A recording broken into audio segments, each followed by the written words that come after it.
珠海唐家灣海邊曾經有粒璀璨珍珠，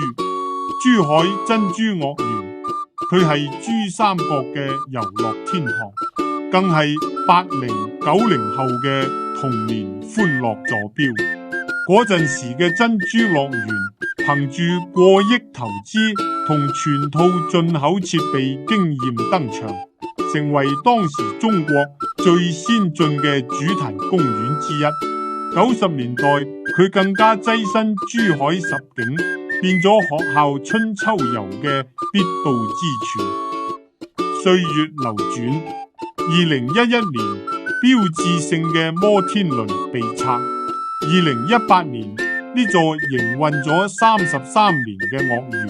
正式結業，為一段輝煌歲月畫上句號。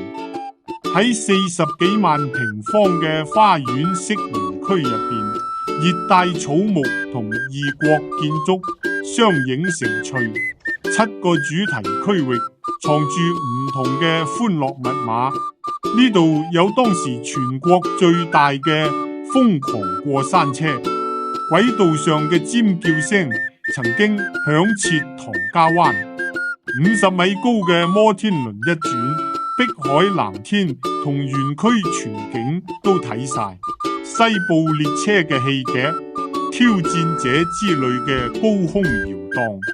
妖怪屋入邊嘅驚叫聲，